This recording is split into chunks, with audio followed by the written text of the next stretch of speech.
사랑과 자비가 풍성하신 아버지 하나님, 하나님의 크신 은혜 가운데 우리 각 사람을 구원해 주시고 죄를 물마심같이 짓던 저희들의 입술을 통해서 찬송받으시는 하나님을 인하여 감사를 드립니다. 주일 아침에 구원받은 형제 자매들 한자리에 모아주시고 생명의 말씀으로 교제할 수 있도록 허락해 주셔서 이 아침 주님 앞에 섰습니다. 주 성령께서 시작하는 시간부터 마치는 시간까지 진리의 말씀으로만 인도해 주시고 각 사람의 마음 가운데 생명의 양식으로 공급받음으로 말미암아 남은 생에 하나님을 기쁘시게 하고 세상 가운데 저에게 맡겨주신 복음 증거하는 일을 담대하게 행하는 그리스도인으로서 하나님의 자녀로서 부족하지 않도록 역사하여 주옵소서. 금년 한 해 동안 저희를 통해서 크고 놀라운 일들을 계획하시고 이 시간까지 인도해 오신 하나님께서 하계 수양회를 앞두고 마땅히 어떠한 자가 되어야 될 것인가를 주 성령께서 일깨워 주시고 인도해 주신 크신 은혜들을 인하여 또한 감사를 드립니다. 이 한 시간 온전히 하나님 말씀 앞에서 진리의 말씀을 함께 상고함으로 교훈받고 다짐하는 귀한 시간 될 수 있도록 도와주옵소서. 마치는 시간까지 주 하나님의 능력의 손길 가운데 다시 한번 의지합니다. 친히 말씀하시고 우리 모두의 심령 가운데 전해주신 말씀들을 새기고 돌아가는 귀한 시간으로 허락하여 주옵소서. 저희를 구원하시고 살아계시는 우리 주 예수 그리스도의 이름으로 감사하며 기도드립니다. 아멘.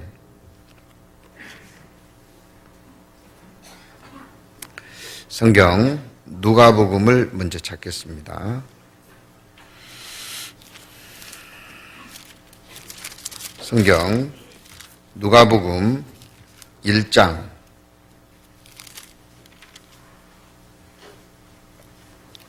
누가복음 1장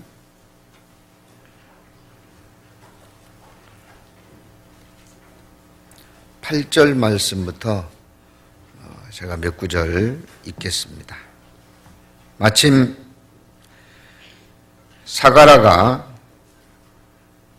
그 반열의 차례대로 제사장의 직무를 하나님 앞에 행할세 제사장의 전례를 따라 제비를 뽑아 주의 성소에 들어가 분향하고 모든 백성은 그 분향하는 시간에 밖에서 기도하더니 주의 사자가 저에게 나타나 향단 우편에 선지라. 사가랴가 보고 놀라며 무서워하니 천사가 일러 가로되 사가랴여 무서워 말라. 너의 간구함이 들린지라. 내 아내 엘리사벳이 내게 아들을 낳아주리니 그 이름을 요한이라 하라. 너도 기뻐하고 즐거워할 것이요 많은 사람도 그의 남을 기뻐하리니 15절부터 16절까지는 같이 읽으시겠습니다. 이는 저가 주 앞에서 큰 자가 되며 포도주나 소주를 마시지 아니하며 모태로부터 성령의 충만함을 입어 이스라엘 자손을 주 곧 저희 하나님께로 많이 돌아오게 하겠음이니라.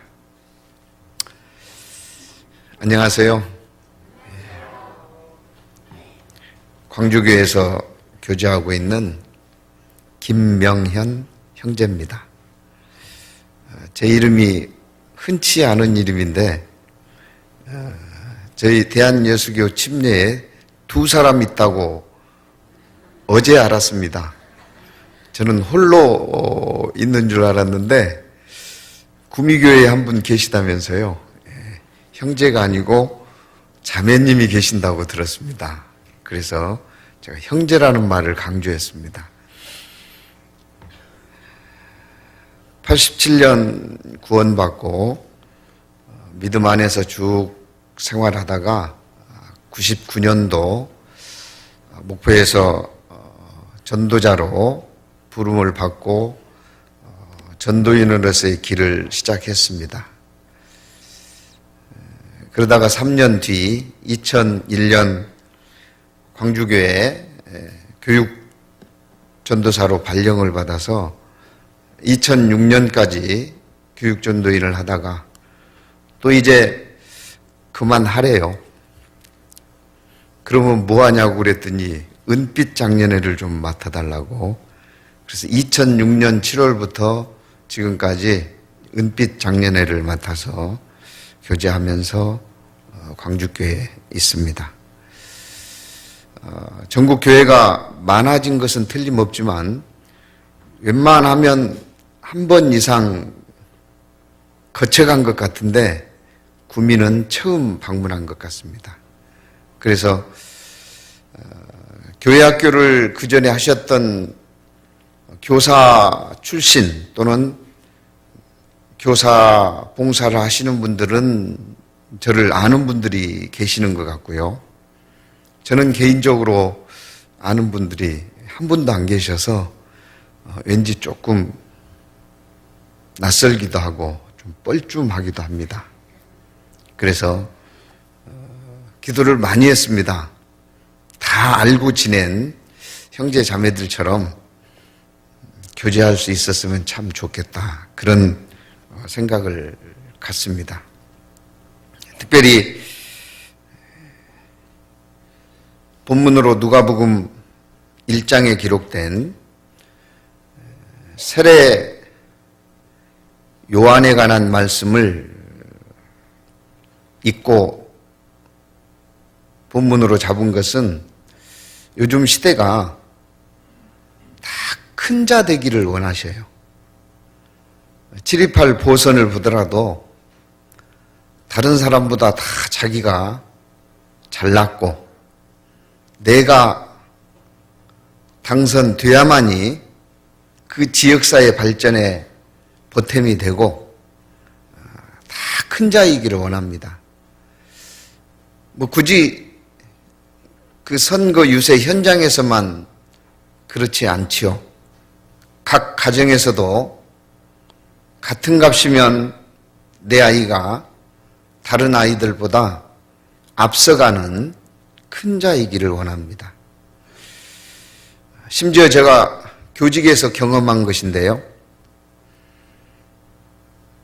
자기 아들이 항상 2등이랍니다. 누집 새끼 때문에. 그래서 그 아이를 미워하더라고요.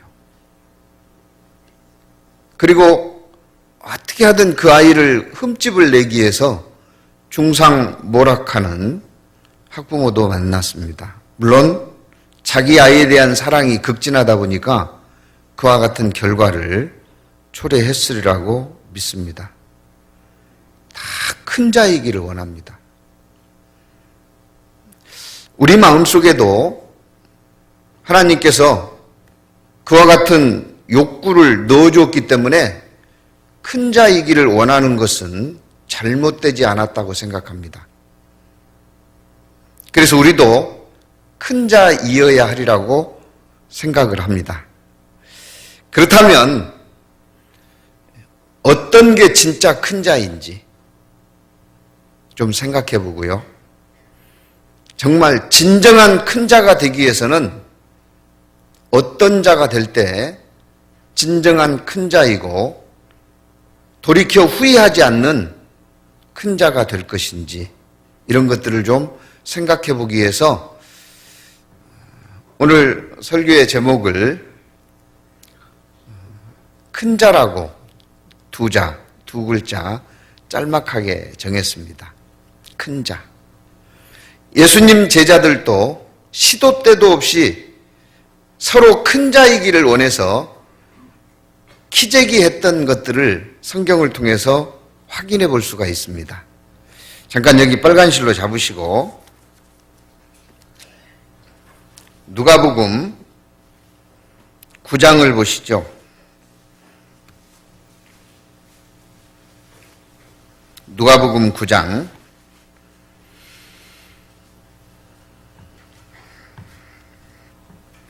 46절입니다.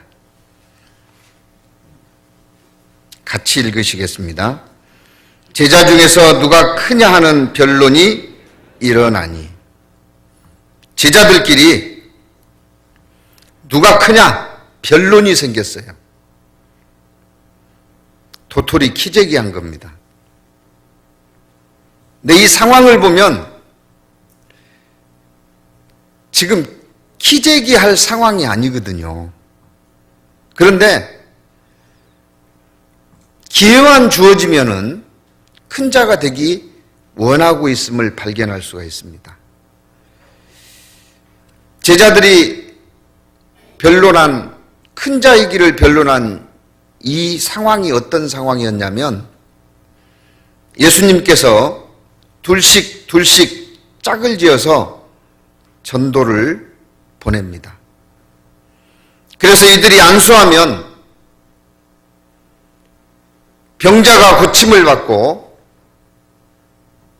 귀신 들린 자에게서 귀신이 쫓겨나는 커다란 하나님의 능력이 나타났습니다. 그래서 아마 자신감이 넘쳤고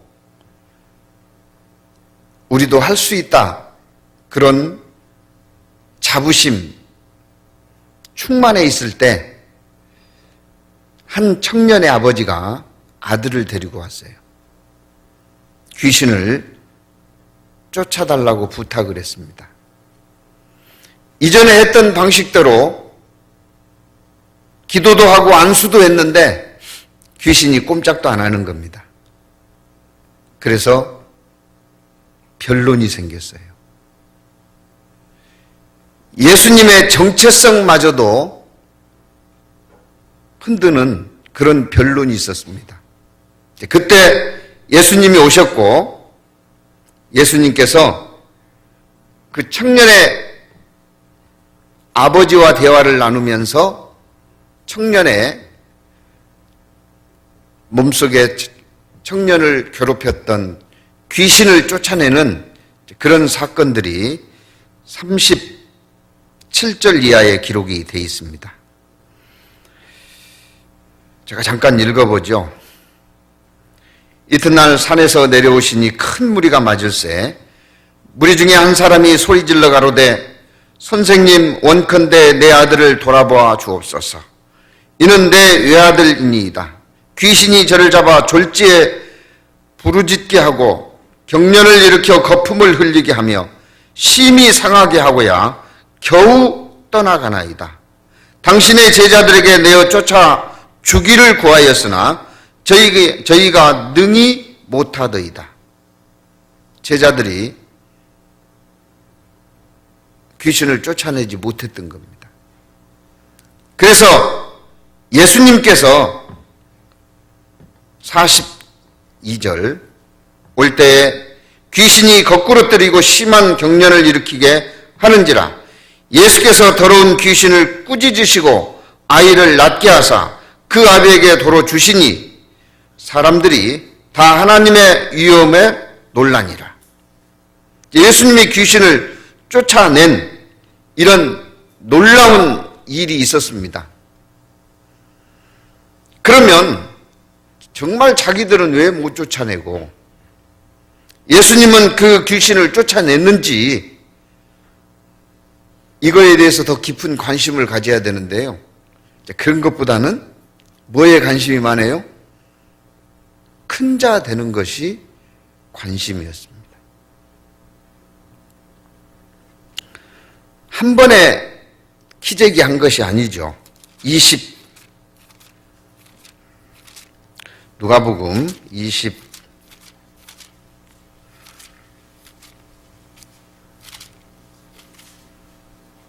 22장을 보시죠.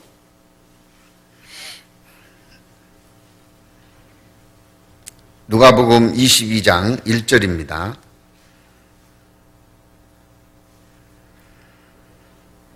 유월절이라 하는 무교절이 가까움에 대제사장들과 서기관들이 예수를 무슨 방책으로 죽일고 연구하니 이는 저희가 백성을 두려워함이더라. 대제사장은 예수를 죽일 것을 연구하고 있습니다. 그리고 예수님도 14절입니다. 때가 이르매 예수께서 사도들과 함께 앉으사 이르시되 내가 고난을 받기 전에 너희와 함께 이 유월절 먹기를 원하고 원하노라. 십자가의 죽음을 앞두고 유월절 먹기를 원하고 원해서 그들과 떡을 떼셨습니다. 예수님의 죽음을 앞두고 있는데요. 이들은 예수님의 죽음의 의미와 유월절보다는 34절 같이 읽으시죠. 또 저희 사이에 죄송합니다. 24절 같이 읽겠습니다. 또 저희 사이에 그중 누가 크냐 하는 다툼이 난지라. 그러니까 눈치 없이 계속 뭐만 노리고 있어요? 큰 자 되기만 노리고 있습니다. 이것이 제자들만의 일은 아닙니다. 교회 안에서도 큰 자리 맡으려고 혹시 누가 그 자리 차지하면 절대로 안 된다고 그러진 않나 하는 생각들을 가져봅니다. 진정한 큰 자는 누구일까? 이 땅에서 큰 자가 진정한 큰 자입니까? 영원한 곳에서 큰 자가 진정한 큰 자입니까? 영원한 곳에서 큰 자가 진정한 큰 자일 겁니다. 이 누가복음 7장에 보시면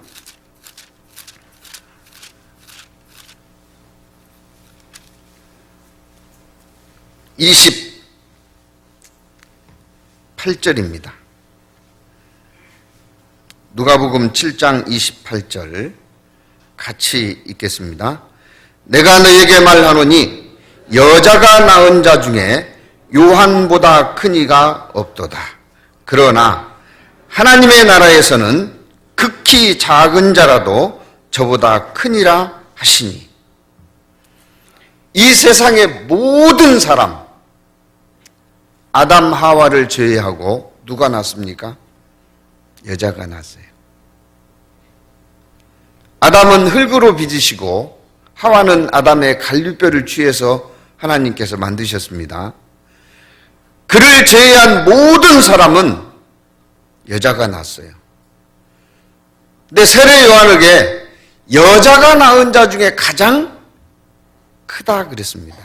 그럼 이 땅에서 세례 요한보다 큰 사람은 없다는 거죠. 그런데 이 세례 요한도 하나님 나라에서는 극히 작은 자라도 저보다 크다 그랬어요. 진정한 큰 자는 이 땅에서 크다 일컬음을 받는 자가 큰 자가 아니고 하나님 앞에서 큰 자가 진정한 큰 자일 겁니다. 아까 빨간 실로 잡아놓은 데로 돌아갑니다. 누가복음 1장 15절. 이는 저가 주 앞에서 큰 자가 되며 그랬어요. 주 앞에서 큰 자. 사도행전 8장에 나오는 마술사 시몬처럼요, 자기가 아무리 큰 자다고 주장해봐야 그게 큰 자가 아니죠. 아이를 낳지 못하는 사가랴에게 천사는 사가랴의 기도를 하나님께서 들으시고 아이를 주시겠다고 약속했고, 그 아이는 주 앞에서 큰 자가 될 거라고 약속했습니다.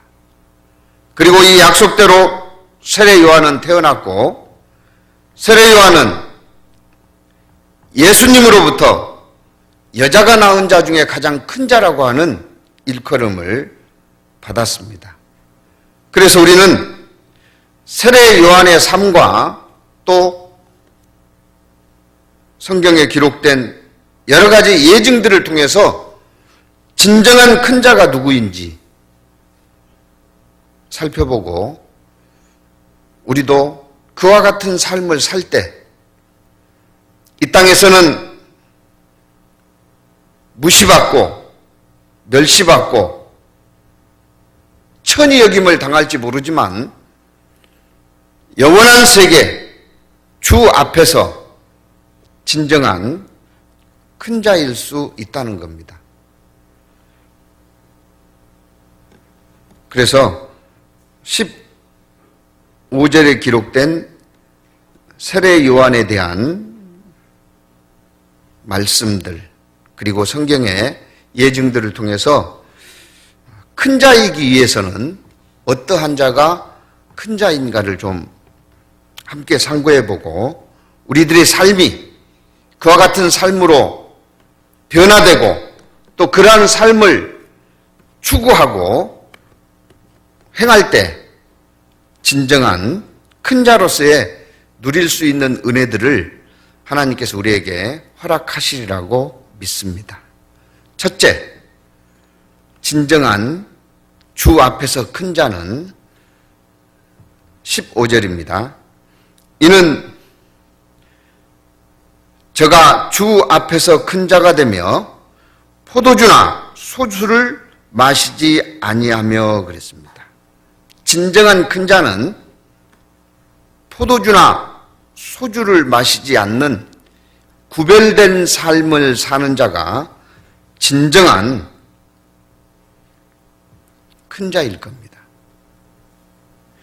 이 세상 사람들하고 똑같이 산다면 그는 이 세상에서 가장 크고 놀라운 명예를, 지위를 얻었다 할지라도 속물에 불과하지 큰 자일 수는 없습니다. 하나님 앞에서 영원한 나라, 천국에서 주 앞에서 큰 자이기 위해서는 구별된 삶을 살아야 되는 겁니다. 여기서 단지 포도주나 소주를 마시지 아니했다는 것은 술을 끊고 살았다는 의미가 아닙니다. 구별된 삶을 살았다는 거죠. 세례 요한은 빈 들에서 메뚜기와 석청을 먹으면서 당시 제사장 가문에서 태어나서 제사장 후계자이기 때문에 유복한 생활을 할 수 있음에도 불구하고 광야에서 외치는 자의 삶을, 구별된 삶을 살았습니다. 민수기 6장을 좀 보시죠. 민수기 6장 1절입니다. 203페이지 민수기 6장 1절. 여호와께서 모세에게 일러 가라사대 이스라엘 자손에게 고하여 그들에게 이르라. 남자나 여자가 특별한 서원 곧 나실인의 서원을 하고 자기 몸을 구별하여 여호와께 드리거든, 같이 읽습니다. 포도주와 독주를 멀리하며 포도의 초나 독주에 초를 마시지 말며 포도즙도 마시지 말며 생포도나 건포도도 먹지 말지니 자기 몸을 구별하는 모든 날 동안에 포도나무 소사는 씨나 껍질이라도 먹지 말지며 그랬습니다. 아무튼 포도의 포자도 관심 두지 말아라는 거죠. 왜 그러겠습니까? 구별된 삶을 사는 데는 그만큼 절제가 필요하기 때문에 그런 겁니다. 철저하게 뭐 그런 이야기 하잖아요. 보면 만지고 싶고 만지면 핥아보고 싶고 핥아보면 깨물어보고 싶고 깨물어보면 배워보고 싶고 배워보면 씹고 싶고 씹으면 삼키고 싶고 들어가 버렸네?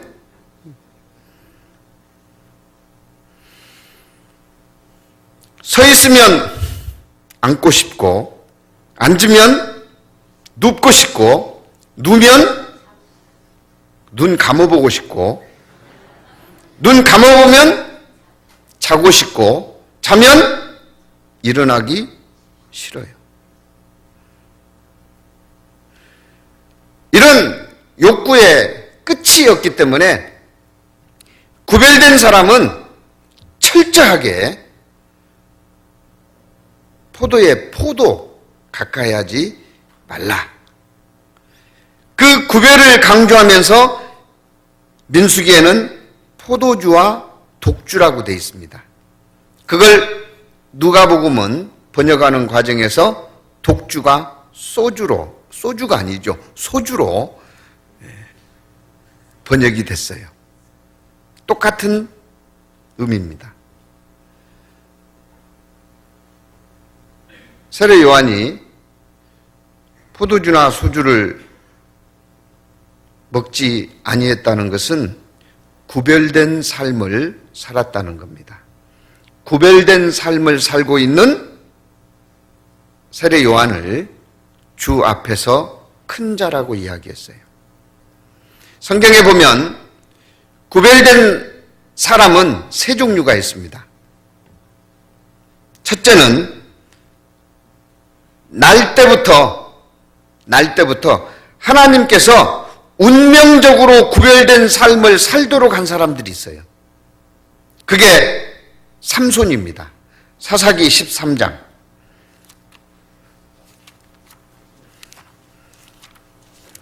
사사기 13장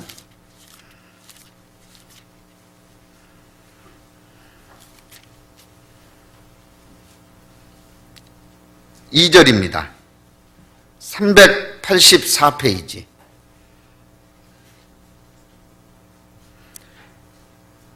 사사기 13장 2절. 소라 땅에 단 지파의 가족 중 마노아라 이름하는 자가 있더라. 그 아내가 잉태하지 못함으로 생산치 못하더니 여호와의 사자가 그 여인에게 나타나시고 그에게 이르시되 보라 내가 본래 잉태하지 못함으로 생산치 못하였으나 이제 잉태하여 아들을 낳으리니 그러므로 너는 삼가서 같이 읽습니다. 포도주와 독주를 마시지 말지며 무릇 부정한 것을 먹지 말지니라. 보라 내가 잉태하여 아들을 낳으리니 그 머리에 삭도를 대지 말라. 이 아이는 태에서 나옴으로부터 하나님께 바치운 나실인이 됨이니라. 삼손은 태어날 때부터 운명적으로 구별된 삶을 살아야 되는 나실인이었습니다. 또 이와 같은 구별된 삶을 살 수밖에 없는 사람은 서원에서 제가 이러이러한 것을 이루어 주시면 제가 구별된 삶을 살겠습니다. 또는 내게 이러이러한 것을 이루어 주시면 내 자식에게 구별된 삶을 살게 하겠습니다. 이렇게 서원에 의해서 구별된 삶을 자처하는 경우가 있습니다. 그 중에 대표적인 사람이 한나의 아들 사무엘입니다. 사무엘상 1장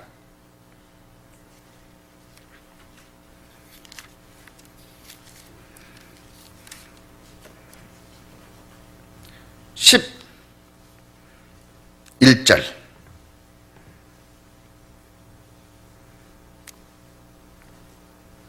사무엘상 1장 11절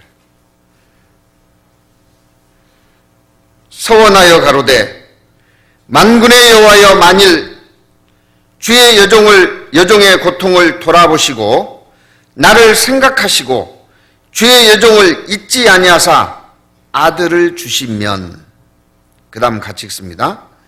내가 그의 평생에 그를 여호와께 드리고 삭도를 그 머리에 대지 아니하겠나이다. 아들을 주면 평생 하나님께 나실인으로 바치겠다는 거죠. 그렇게 해서 나실인이 서원에 의해서 되는 경우가 있습니다. 그리고 세 번째 나실인이 되는 것은 성령의 인도하심 가운데 아모스서를 보시죠. 아모스서.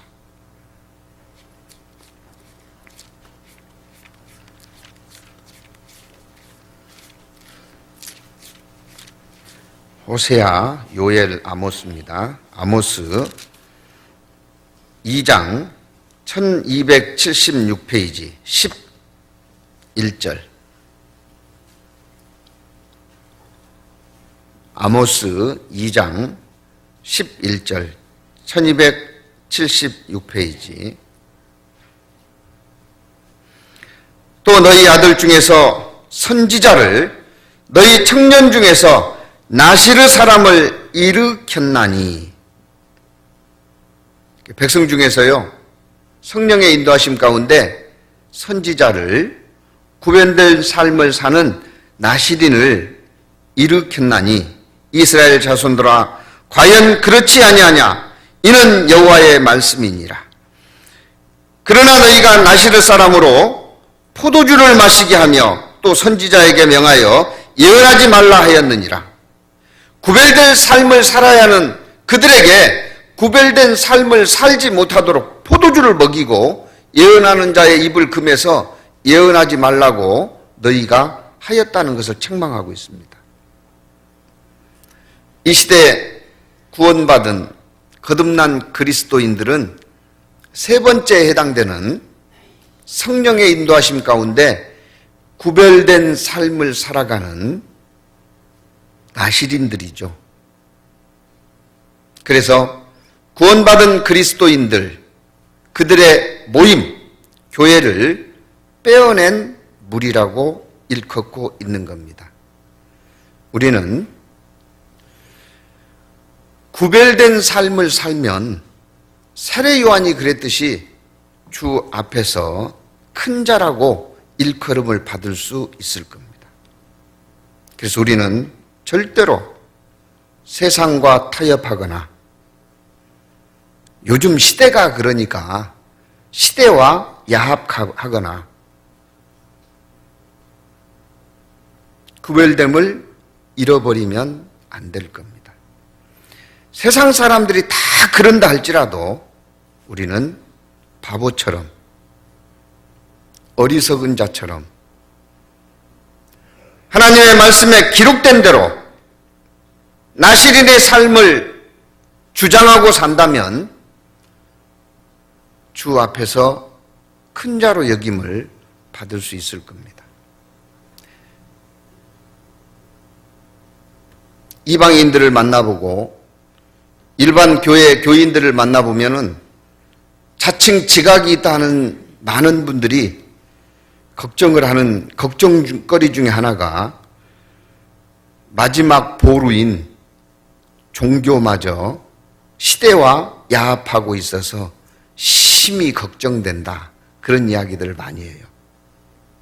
제가 지난해 11월 25일 출국을 해서 미국 캘리포니아주 코로나 지역에 6개월 동안 단기 선교를 마치고 돌아왔습니다. 미국에 6개월 동안 있으면서 미국의 많은 일반인들 전도하기 위해서 만났죠.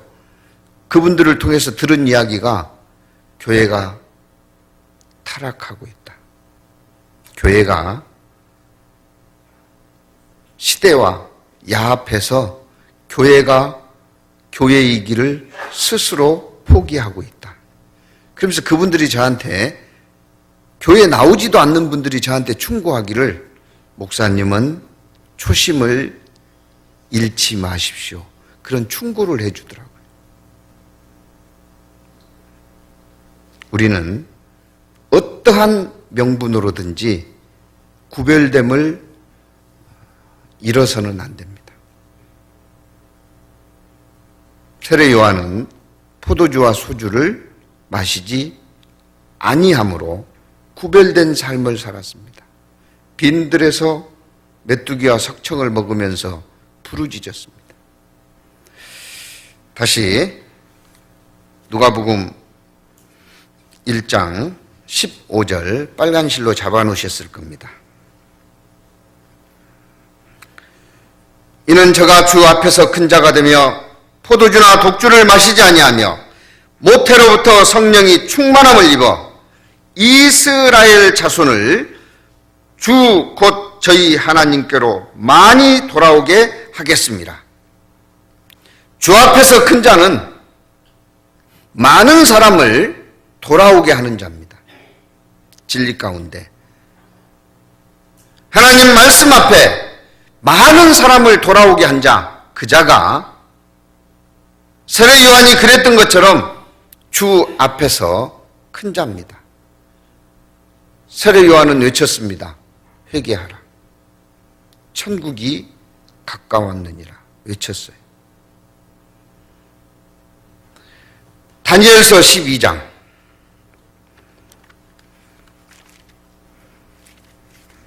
다니엘서 12장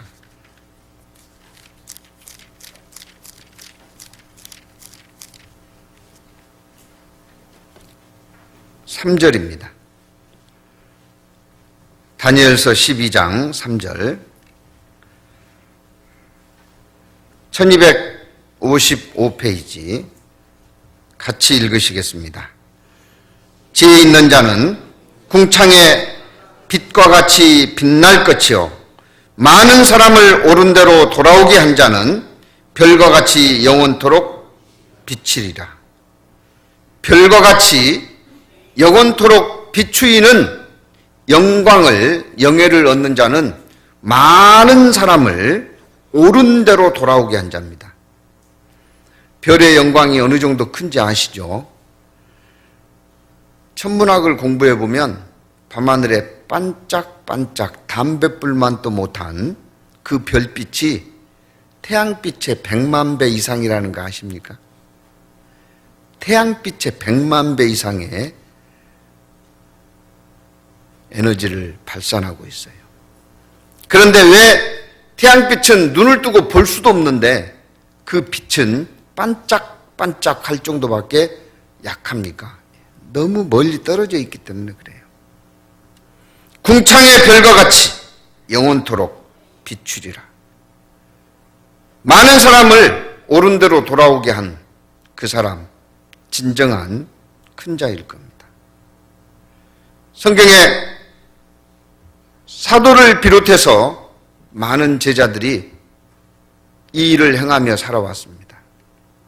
주 앞에서 큰 자가 되었습니다. 저는 성경을 읽어보면서 진정한 큰 자는 아마 이분들이 아닐까 싶은 생각이 들었습니다. 사도행전 11장. 사도행전 11장. 19절입니다.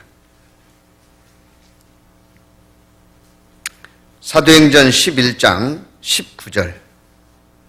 때에 스데반의 일로 일어난 환난을 인하여 흩어진지라. 스데반이 성령이 충만해 가지고 사도행전 7장 8장에 외침이 있었습니다. 유대인들이 막 분이 나가지고요, 돌로 때려 죽였어요. 그리고 예수 그리스도를 증거하는 그리스도인들을 핍박하고 예루살렘에서 쫓아냈습니다. 그 환란이죠. 일어난 환란을 인하여 흩어진 자들이 혼비백산하고 흩어졌지만 그들은 또 주 앞에서 큰 자 된 삶을 살기를 원했습니다. 그래서 베니게와 구브로와 안디옥까지 이르러 도를 유대인에게만 전하는데, 처음에는 다 유대인에게만 도를 전했습니다. 20절 같이 읽습니다. 그 중에 구브로와 구레네 몇 사람이 안디옥에 이르러 헬라인에게도 말하여 주 예수를 전파하니, 그 중에 몇 사람. 그래서 제 성경에다는 막 형광펜으로 그 중에 몇 사람에다가 마킹을 해놨어요. 그 중에 몇 사람, 이름도 성도 모릅니다. 그 중에 몇 사람이 안디옥에 이르러서 헬라인에게 전도했습니다. 이방인에게 전도했습니다. 이 몇 사람에 의해서 이방인들이 구원받았고, 이 몇 사람에 의해서 구원받은 이방인들이 모여서 안디옥 교회를 세웠습니다. 최초 이방인의 교회입니다. 잘 아시죠? 사도행전에 선교의 핵심을 이룬 교회가 어느 교회라는 것을, 안디옥 교회입니다. 이 몇 사람에 의해서 타락의 도시 안디옥이 전도의 전초 기지로 바뀌었습니다. 그 힘이 오늘날 우리에게까지 땅끝까지 미치게 된 겁니다. 그래서 정말 이분들이야말로 진정한 주 앞에서 큰 자일 겁니다. 그 몇 사람이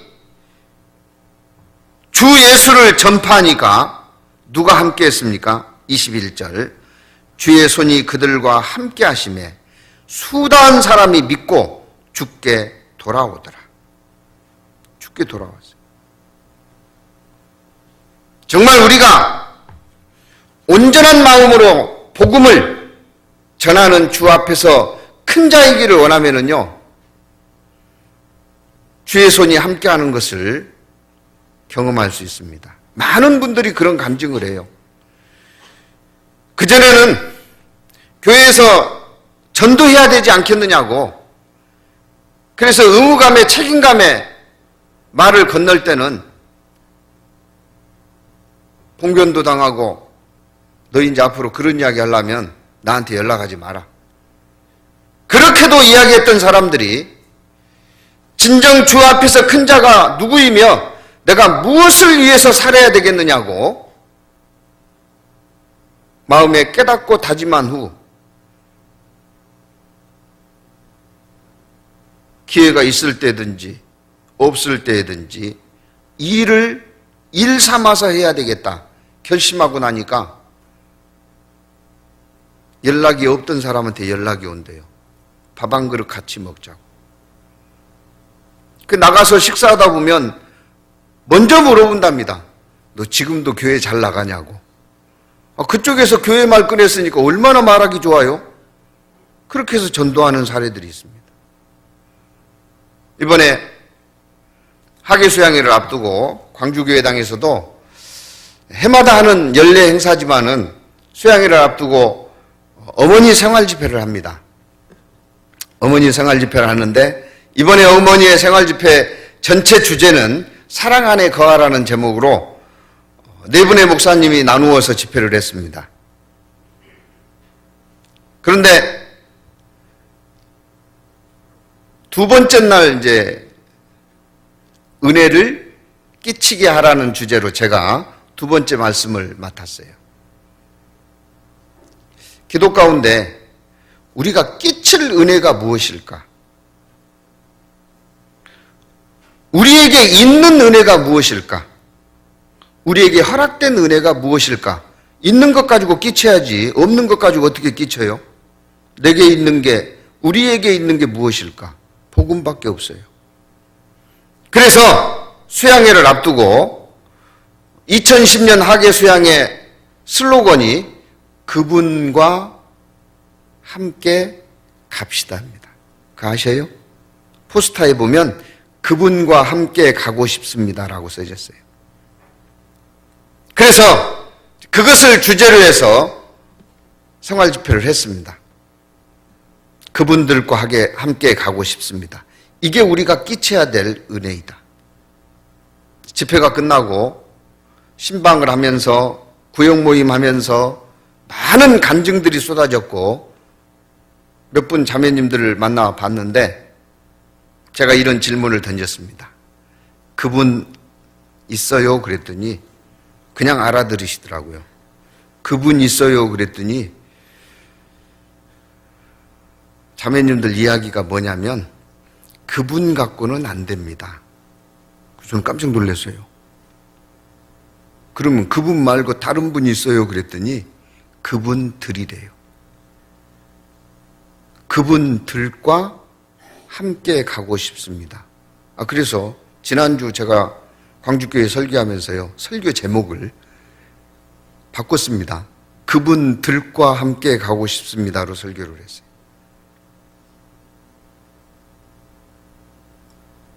그 몇 사람, 사도행전 11장에 기록된 몇 사람, 이름도 성도 기록되지 않았지만 그분들의 복음을 증거하는 삶이 교회를 탄생시켰고 선교의 전초기지가 됐고 그 복음이 지금까지 이어져 내려오고 있습니다.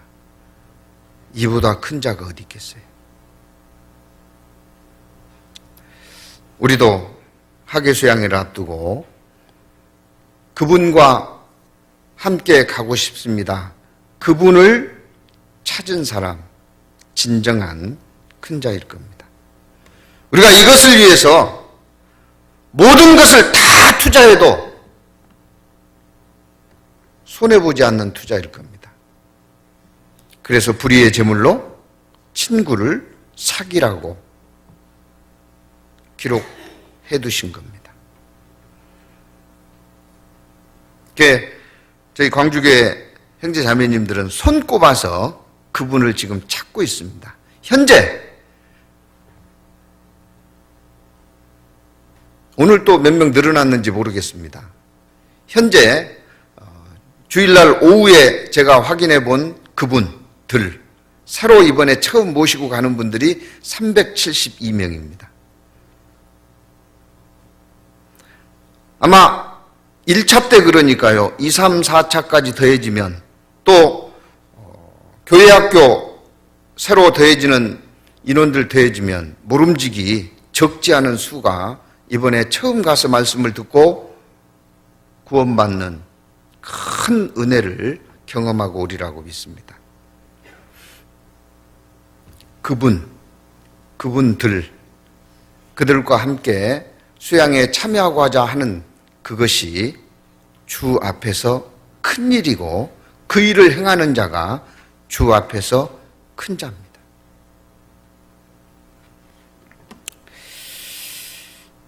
세 번째 주 앞에서 큰 자는 시편 91편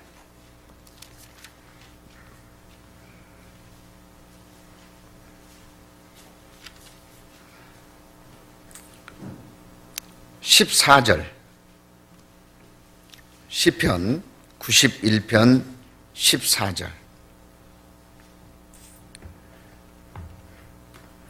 같이 읽으시겠습니다. 하나님이 가라사대 저가 나를 사랑한즉 내가 저를 건지리라. 저가 내 이름을 안즉 내가 저를 높이리라. 하나님이 높여주는 자 클까요, 작을까요? 그죠? 스스로 높아져도 안 되고 사람이 높아져도 안 돼요. 사람이 높여주는 것을 어렸을 때 들은 기억으로 비행기 태운다 그랬어요. 무슨 비행기요? 소쿠리 비행기. 그거 안전하지 않습니다. 언제 곤두박질 칠지 몰라요. 그런데 여기 내가 저를 높이리라 그랬어요. 하나님이 높여주는 큰 자가 기록되어 있습니다. 하나님이 높여주는 큰 자는 누구냐? 저가 나를 사랑한 즉, 하나님을 사랑하는 자, 하나님이 건져서 높여준다는 겁니다. 어떻게 사랑하는 자? 맹목적인 사랑이 아닙니다. 내 이름을 안즉 내가 저를 높이리라. 하나님을 올바로 알고 하나님을 사랑하는 자, 하나님이 높일 겁니다. 하나님을 알고 하나님을 사랑한다고 하는 많은 사람들 만나서 이야기해 보면 도깨비 장난도 아니고요. 이상한 소리만 해요. 그런데 참 감사한 것은 다행히 우리 교회 전국 세계 어느 곳에 있든지 형제 자매들 만나서 교제를 해보면 하나님을 정확하게 알고 있어요. 천지 만물을 창조하시고 나를 모태에서 만드시고 이 세상의 모든 것을 진리로 이끄시고 지금도 살아계셔서 남은 역사를 계획대로 성취해 가시는, 죄는 털끝만큼도 용납하지 아니하시고 돌이키고 회개하는 모든 죄인들에게 넘치는 사랑으로 함께 하시는 그 하나님에 대해서 정확하게 알고 있어요. 그 자를 하나님이 높여주신다 그랬습니다. 그 하나님을 알기에 그분을 주인으로 삼고 사는 거예요. 그래서 세 번째, 주 앞에서 큰 자는 주를 주로 여기고 사는 자, 그 자가 주 앞에서 큰 자일 겁니다.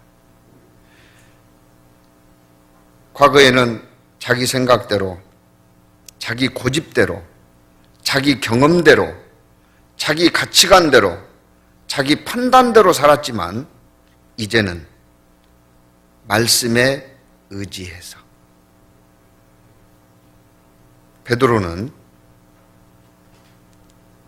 주를 사랑하기 때문에 주님의 말씀에 의지했던 겁니다.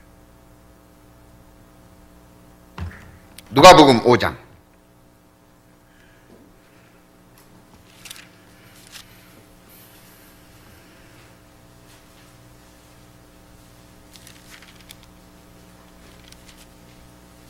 누가복음 5장 1절입니다.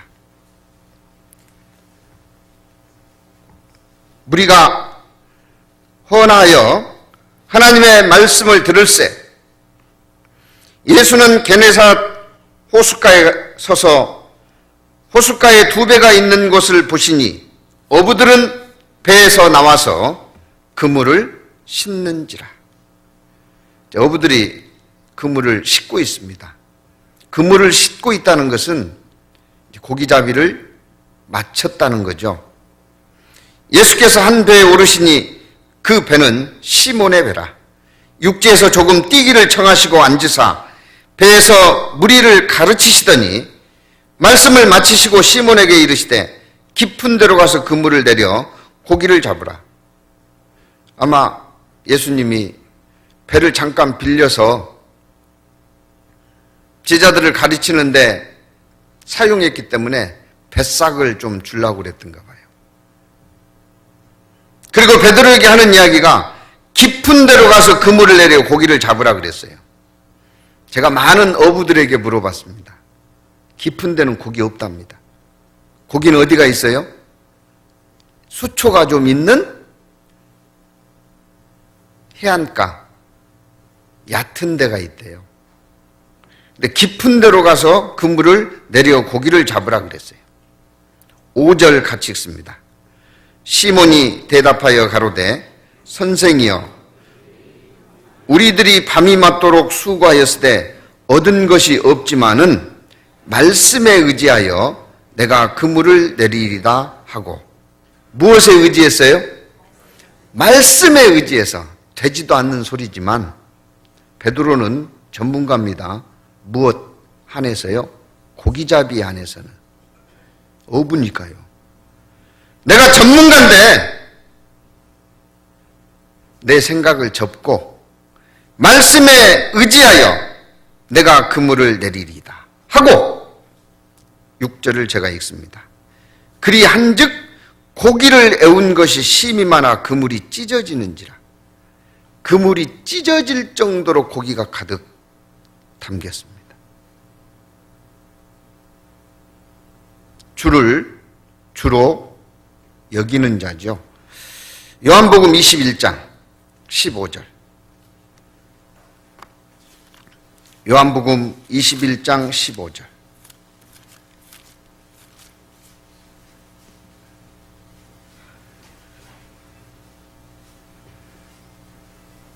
(185페이지) 요한복음 21장 15절.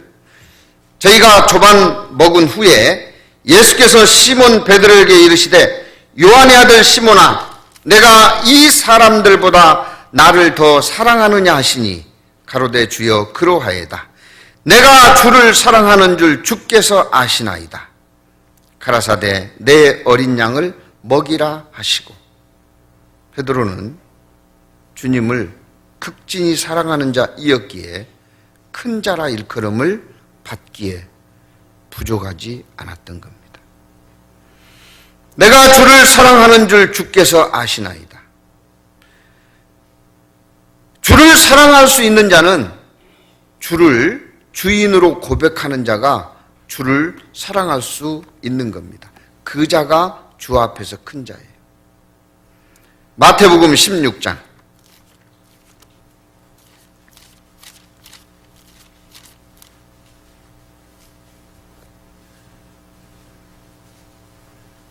16절.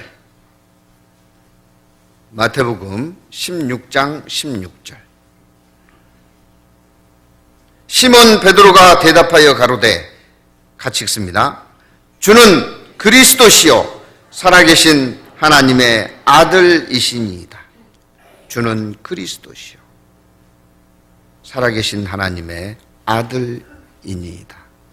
정말 우리가 주님을 주인으로 여기고 살 때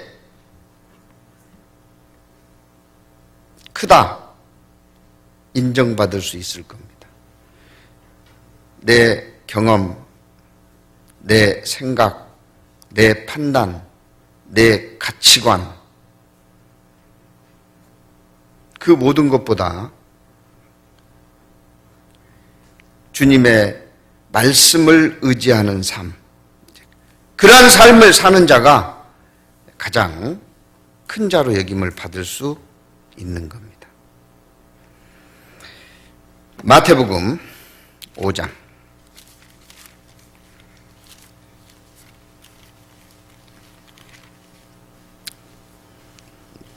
네 번째,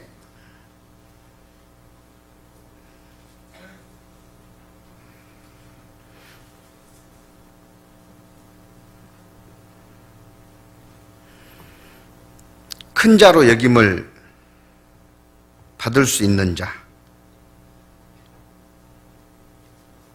19절입니다.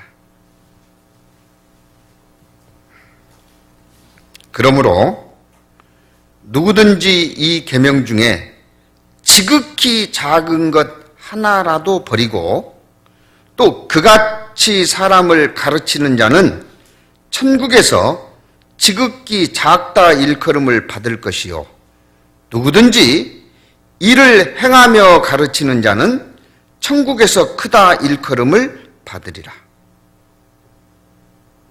진정한 큰 자는 지극히 작은 말씀 하나라도 버리지 않고 행하며 가르치는 자, 그 사람이 진정한 큰 자일 겁니다. 안타까운 것은요, 육신이 약하니까 하고 무시해버려요. 요즘 시대가 다르니까 하고 무시해버려요. 크다 일컬음을 받기 어려울 겁니다. 그 작은 것 하나 때문에.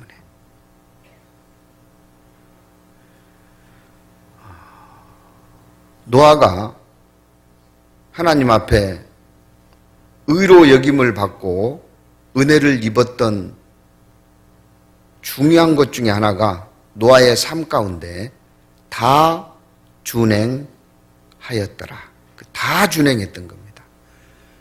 지극히 작은 것 하나라도 버리지 아니하고 지킨 겁니다.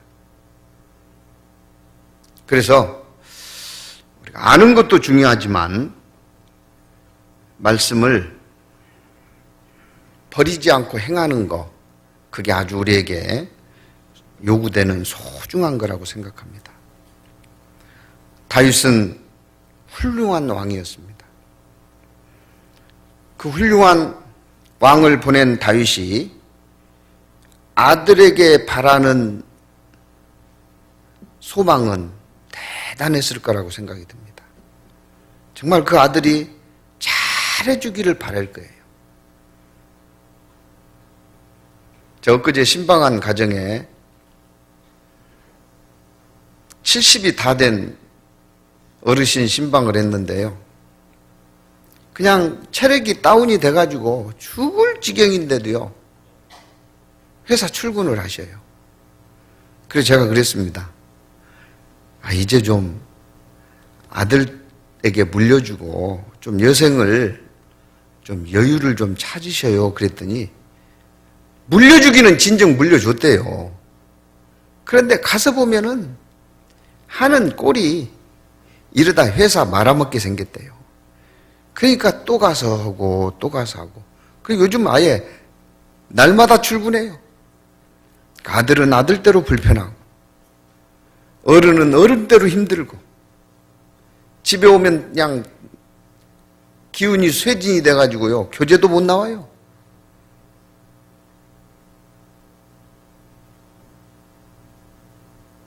왜 그러겠어요? 작은 것 하나라도 버리지 않고 행할 때 하나님이 큰 자라고 일컬어 주시고 큰 자로서의 살 수 있는 은혜를 더해 주시는 거예요. 그래서 다윗도 그 아들 솔로몬에게 유언을 이렇게 남긴 겁니다. 열왕기상 2장.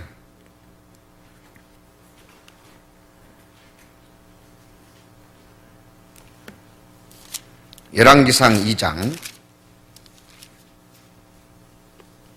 1절 511페이지. 열왕기상 2장 1절. 다윗이 죽을 날이 임박하매 그 아들 솔로몬에게 명하여 가로되 내가 이제 세상 모든 사람의 가는 길로 가게 되었느니 너는 힘써 대장부가 되고. 3절은 같이 읽겠습니다. 내 하나님 여호와의 명을 지켜 그 길로 행하여 그 법률과 계명과 율례와 증거를 모세의 율법에 기록된 대로 지키라. 그리하면 내가 무엇을 하든지 어디로 가든지 형통할지라. 진정한 대장부, 진정한 큰 자는, 군자는 대로행이라고 큰 길로 가는 게 아니고요, 하나님의 말씀 지극히 작은 것 하나라도 지켜 행하는 자, 그게 진정한 큰 자입니다. 빌립 집사는 성령의 인도함을 받고 광야로 가라, 광야로 갔어요. 여러분, 전도하려면 어디로 가야 돼요? 사람이 모이는 곳으로 가야 됩니다. 사거리로 가든지. 그런데 광야로 가라 그랬어요. 그 광야로 가라고 하는 말씀 어기지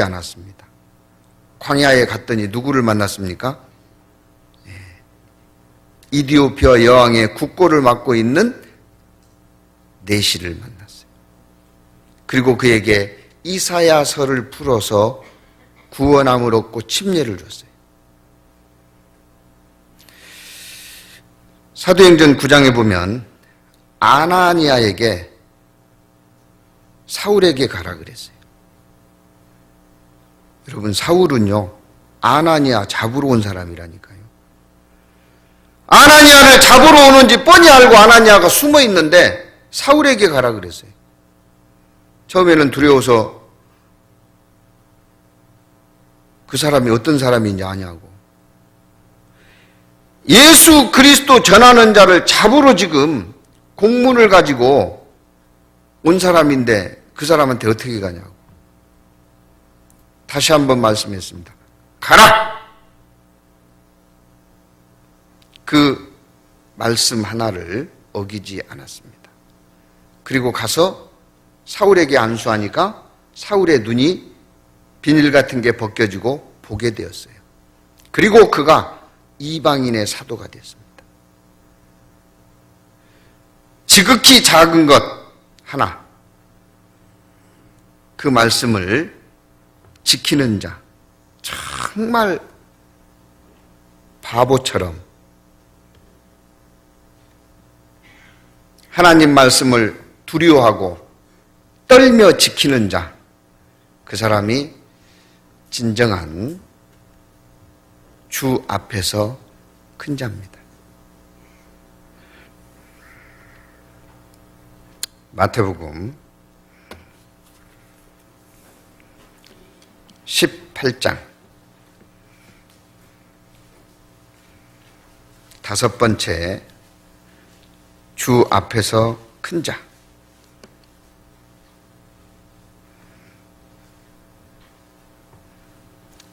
마태복음 18장 1절입니다. 그때 제자들이 예수께 나와 가로되 천국에서는 누가 크니이까? 제자들 집요하죠. 하여튼 기어이 큰 자가 되긴 돼야 되는가 봐요. 예수께서 한 어린 아이를 불러 저희 가운데 세우시고 가라사대 진실로 너희에게 이르노니 너희가 돌이켜 어린 아이들과 같이 되지 아니하면 결단코 천국에 들어가지 못하리라. 4절 같이 읽습니다. 그러므로 누구든지 이 어린 아이와 같이 자기를 낮추는 그이가 천국에서 큰 자니라. 진정한 큰 자는 자기를 어떻게 하는 사람이요? 낮추는 사람. 내려가는 사람.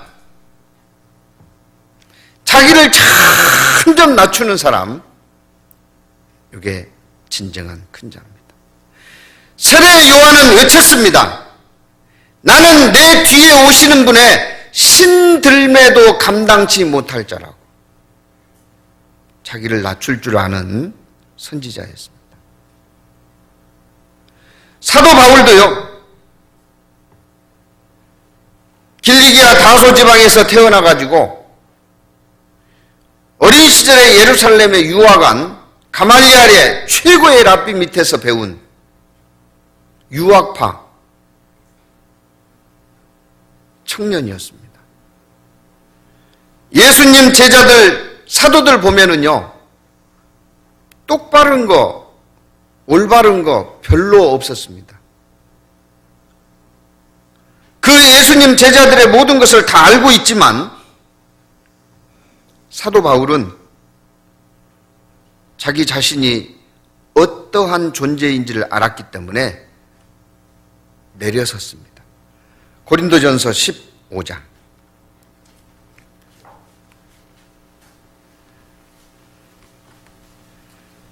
고린도전서 15장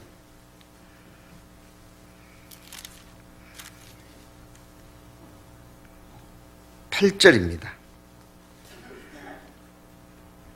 맨 나중에 만삭되지 못하여 난 자 같은 내게도 보이셨느니라. 9절 같이 읽습니다. 나는 사도 중에 지극히 작은 자라.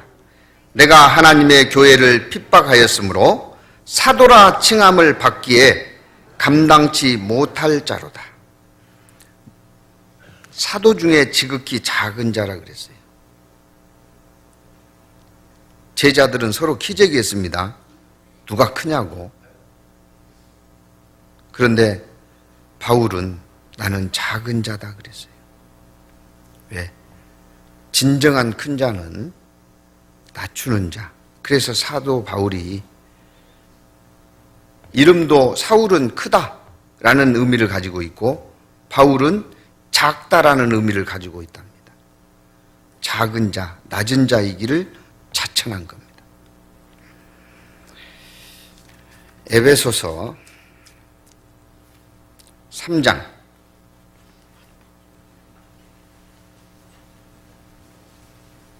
7절, 에베소서 3장 7절. 사도 중에 작은 자다 일컬음을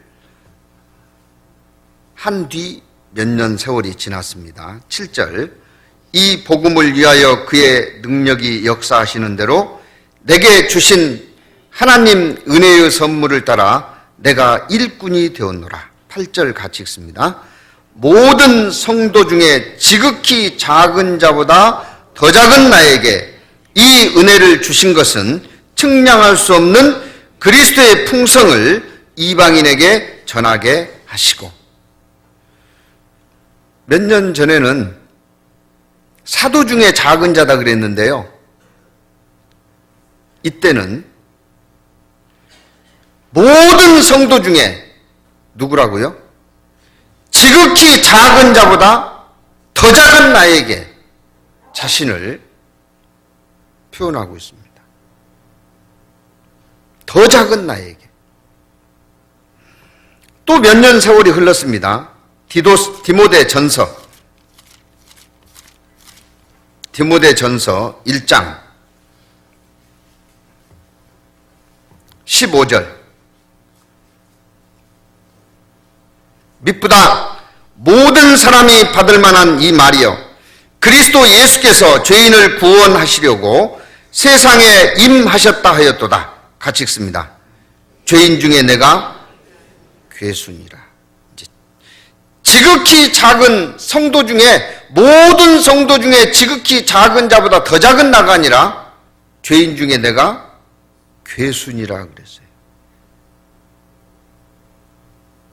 주 앞에서 진정한 큰 자는 자기를 이렇게 점점 낮추는 자, 정말 점점 낮은 자리에 임하는 자, 이러한 사람이 주 앞에서 정말 큰 자일 겁니다.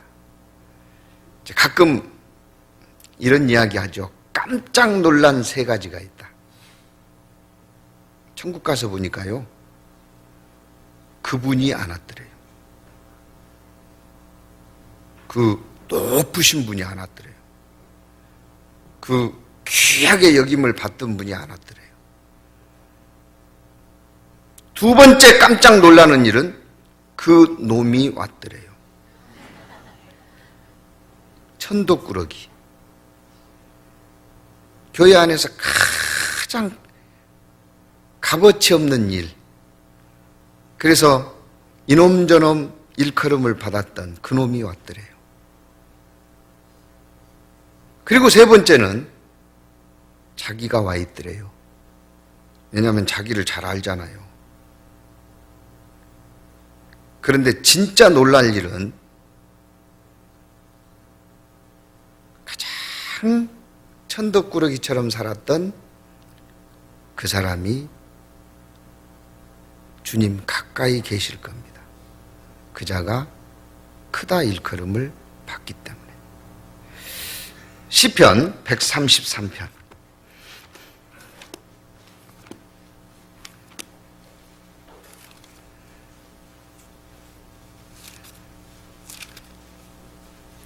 시편 133편.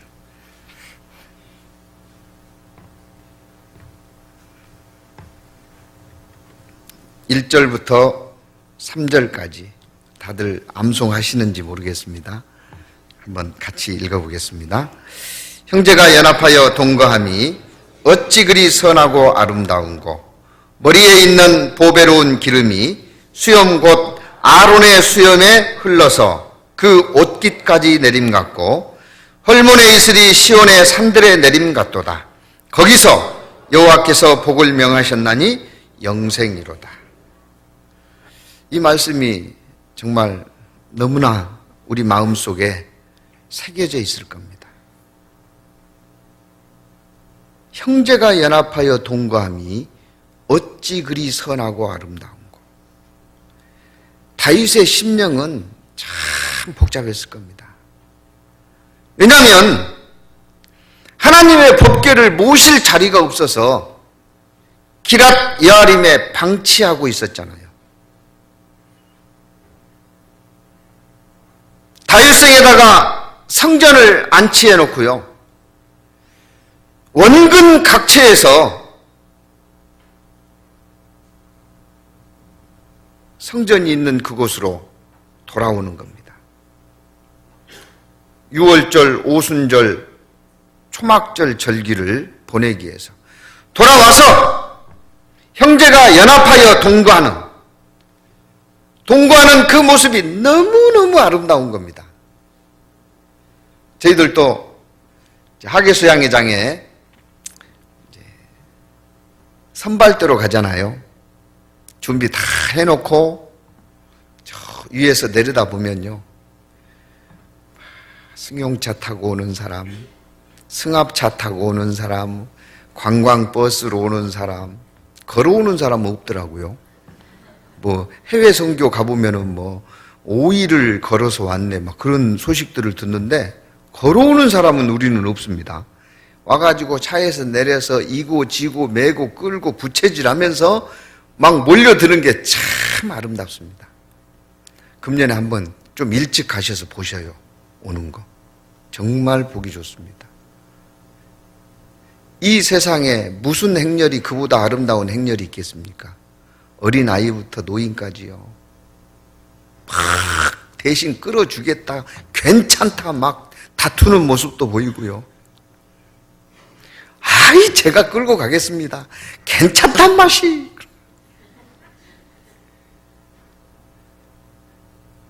그리고 연합해서 동거하는 그 모습 보셔요. 누가 싫은 소리 하지도 않았는데 알아서 질서를 챙기고 순서를 기다리고, 형제가 연합하여 동거함이 어찌 그리 선하고 아름다운고. 다윗은요 참 멋있는 사람이었나 봐요. 그 형제가 연합하여 동거하는 모습을 2절에 정말 멋지게 표현했어요. 머리에 있는 보배로운 기름이 수염 곧 아론의 수염에 흘러서 그 옷깃까지 내림 같고. 이 관유는 4가지가 합쳐서 만들어진 거 아시죠?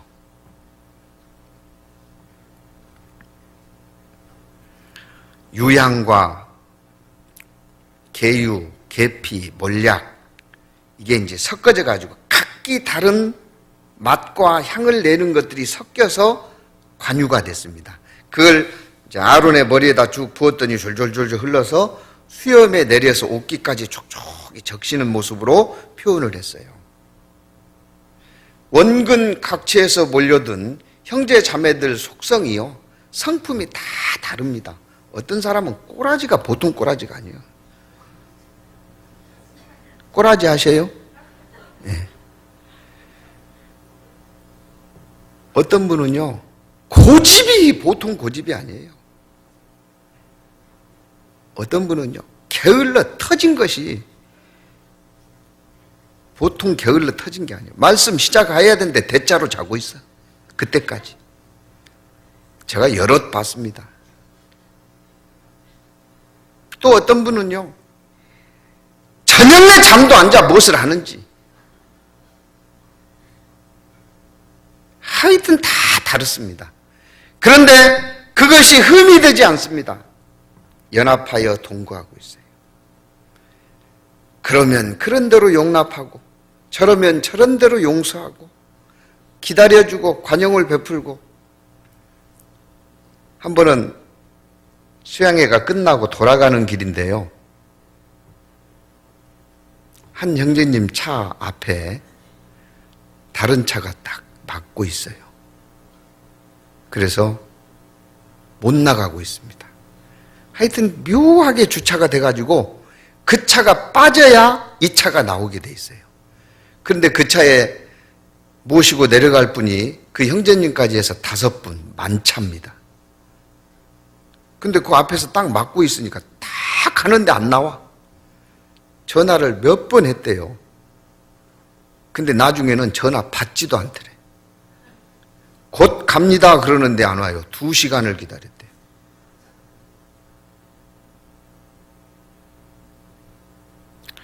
그 형제님이 저한테 그랬습니다.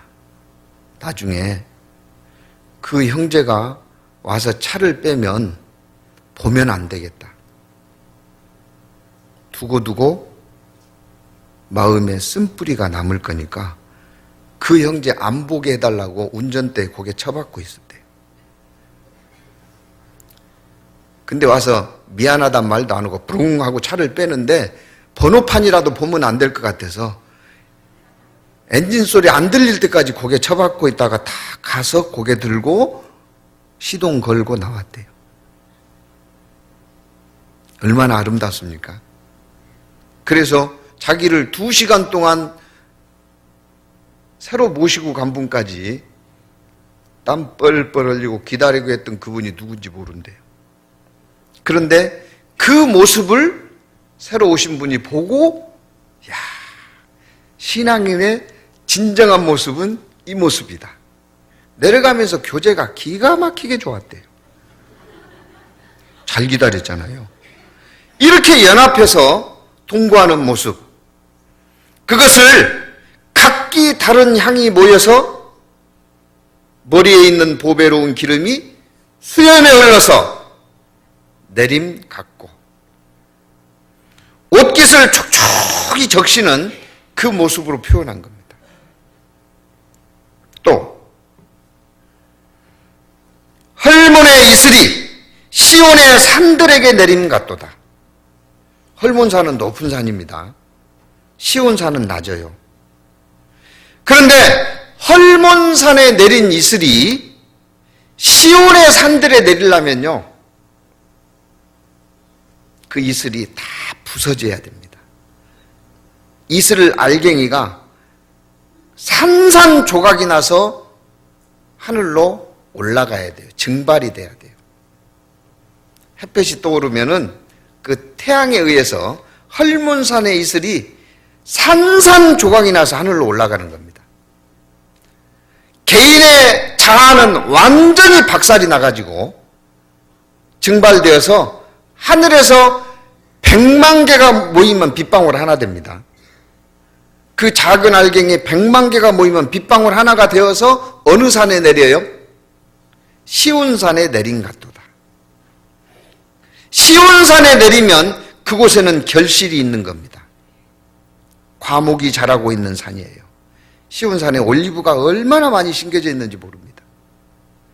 그래서 헐몬의 이슬이 시온의 산들에 내린 같다. 형제가 연합하는 모습.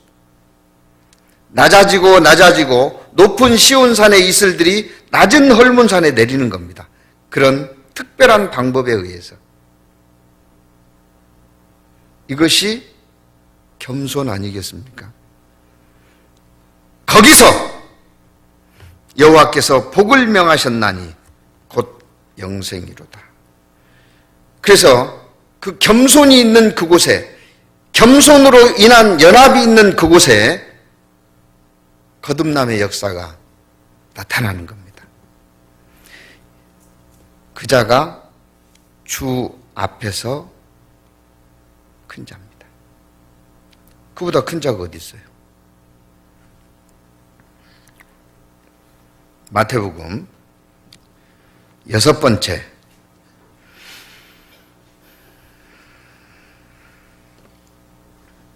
20장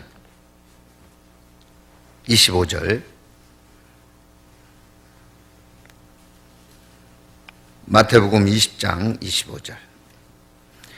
예수께서 제자들을 불러다가 가라사대 이방인의 집권자들이 저희를 임으로 주관하고 그 대인들이 저희에게 권세를 부리는 줄을 너희가 알거니와 너희 중에는 그렇지 아니하니 너희 중에 누구든지, 같이 읽습니다. 크고자 하는 자는 너희를 섬기는 자가 되고. 크고자 하는 자는 어떤 사람이 되라고요? 섬기는 자가 되고. 그래서 진정한 주 앞에서 큰 자는 섬기는 자입니다. 예수님도 그래서 섬김을 받으러 오신 것이 아니라 뭐하러 오셨어요? 자기 목숨을 대속물로 주기 위해서 오셨습니다. 고린도전서 16장.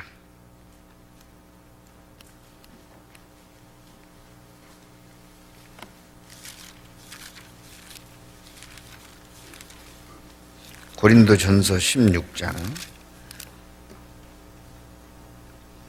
15절. 고린도전서 16장 15절. 형제들아, 스데바나의 집은 곧 아가야의 첫 열매요 또 성도 섬기기로 작정한 줄을 너희가 아는지라.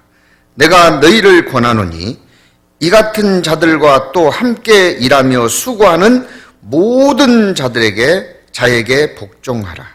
내가 스데바나와 부두나도와 아가이고에 온 것을 기뻐하노니 저희가 너희의 부족한 것을 보충하였습니다.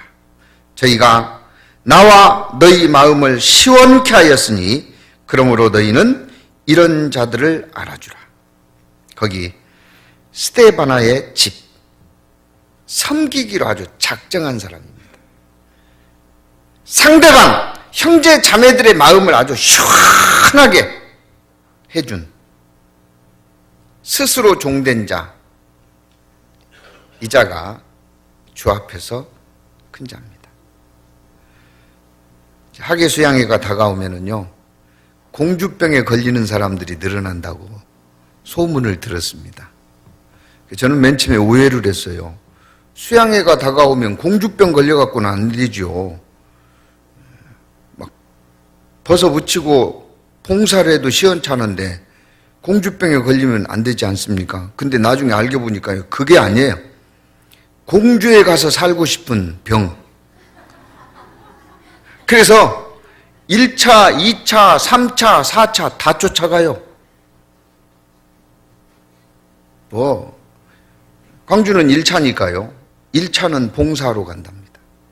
그래서 아예 몸빼 입고 가서 봉사를 한대요. 2차는 말씀 먹으러 간대요.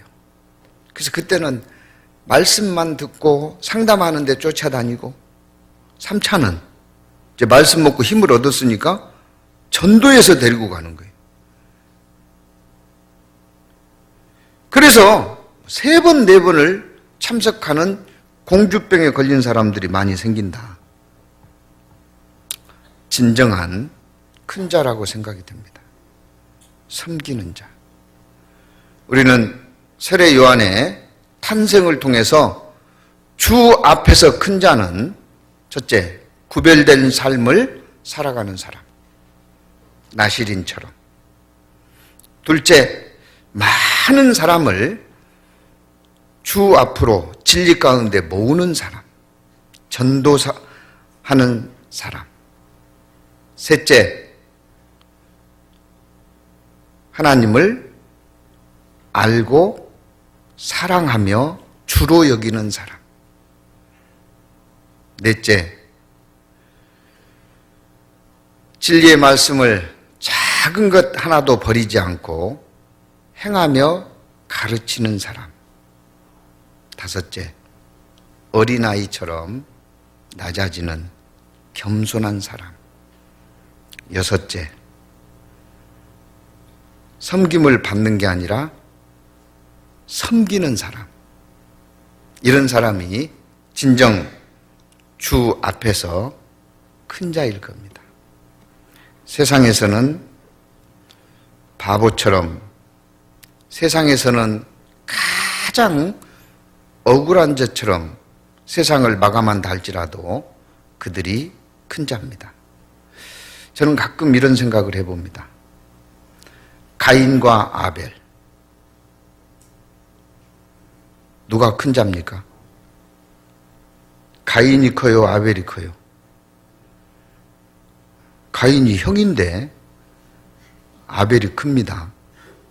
아벨이 무지하게 클 거예요. 왜냐? 그는 하나님의 뜻을 올바로 따른 자였습니다. 아벨은 무지무지하게 억울한 죽음을 당했습니다. 하나님의 뜻과 믿음에 합한 제사를 드렸는데 맞아 죽어버렸잖아요. 세상 사람들은 이것 가지고 시비를 많이 겁니다. 그러나 우리는 지금은 명쾌하게 이해할 수 없지만 하나님 앞에 가면 그래서 그랬구나. 하나님은 더할 수도 덜할 수도 없게 온전케 행해 주시고 하나님을 경외하게 하셨기 때문에 그가 비록 이 세상에서는 억울하게 죽은 것 같은 죽음을 당했지만 큰 자로 하나님 곁에 남아있을 거다. 부자와 거지 나사로를 비교해보면 누가 큰 자입니까?